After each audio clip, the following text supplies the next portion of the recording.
భారతదేశ రాజకీయాల్లో సిపిఐకి 100 ఏళ్ల చరిత్ర గర్వించదగదని, పేదల పక్షాన అలుపెరుగని పోరాటాలు చేసిన పార్టీ కమ్యూనిస్టులేనని సిపిఐ జిల్లా కార్యవర్గ సభ్యులు ఎల్ నాగసుబ్బారెడ్డి అన్నారు.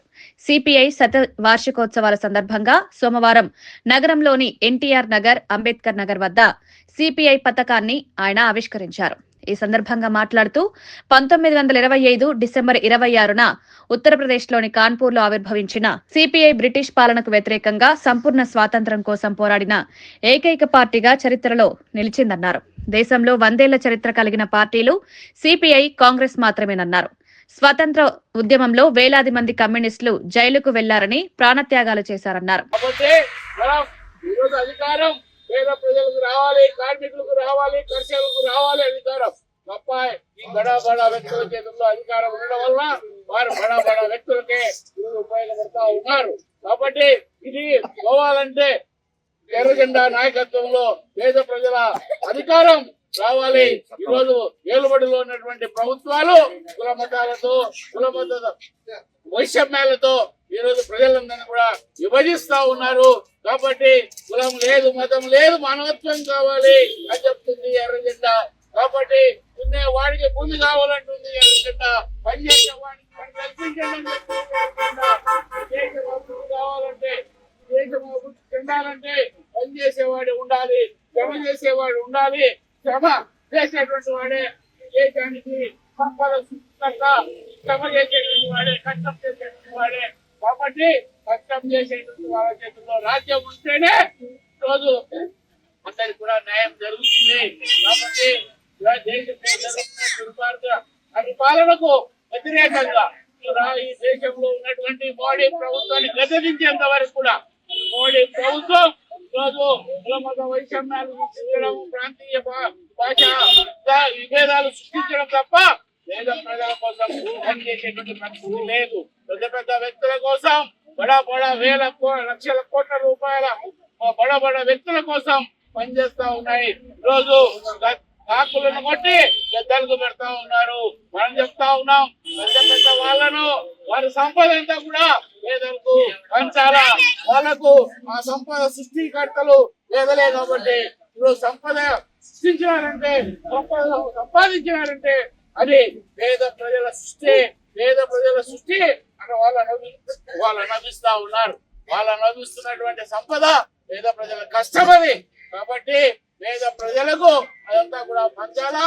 కాబట్టి ప్రభుత్వం వెంటనే రోజు కార్పొరేట్ వ్యక్తుల సంపదను పేద ప్రజలకు వచ్చే కార్యక్రమాన్ని చేయాలా. ఈ రోజు మనం చేసేటువంటి పోరాటం వల్ల, ఎర్రజెండా చేసేటువంటి పోరాటం వల్ల ఈ రోజు అనేక రకాలుగా దొంగ మార్గంలో ప్రయత్నం చేస్తా ఉన్నారు. కాబట్టి దత్తత తీసుకుంటాం, పేదలను దత్తత తీసుకుంటాం, పేద గ్రామాలకు దత్తత తీసుకుంటాం అనేటువంటి పరిస్థితికి ఈ రోజు వచ్చినారంటే అది ఎర్రజెండా పోరాటం.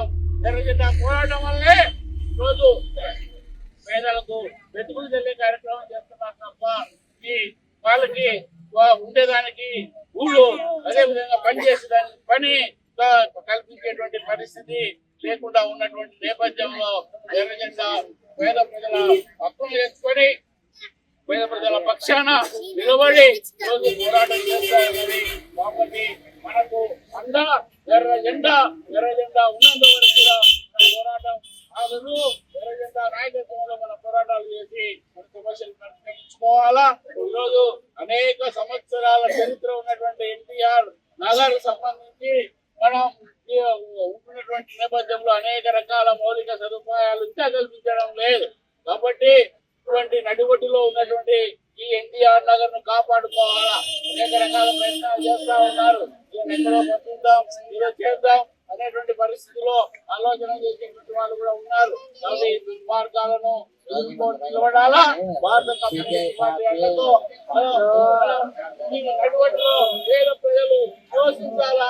కాబట్టి పేద ప్రజల కోసం పనిచేసేటువంటి ఎర్రజెండా, పేద ప్రజల రక్షణ కోసం పనిచేసేటువంటి ఎర్రజెండా, ఈ దేశంలో కార్మిక వర్గ రాజ్యం స్థాపన కోసం పనిచేసేటువంటి ఎర్రజెండా, పేదల రాజ్యం కావాలని, పేదల కోసమే ఈ ఆర్థిక వ్యవస్థను ఉపయోగపెట్టాలని చెప్పి ఆలోచన చేసేటువంటి ఎర్రజెండా నాయకత్వంలో మనం అందరం కూడా కొనసాగాలని, ఈ ఎన్టీఆర్ నగర్ లో ఉన్నటువంటి ప్రతి ఒక్కరిని కూడా ప్రతి కుటుంబ సభ్యులు కూడా కమ్యూనిస్ట్ పార్టీలో చేర్చుకోవాలా, చేరాలా, మన బాధ్యత అది. ఎందుకంటే అనేక రకాల పోరాటాలు, అనేక రకాల నిర్బంధాలు, అనేక రకాల జైళ్లు అన్ని అనుభవించి కమ్యూనిస్ట్ పార్టీ నాయకత్వంలో సాధించుకున్నాం మన పట్టుబడిలో.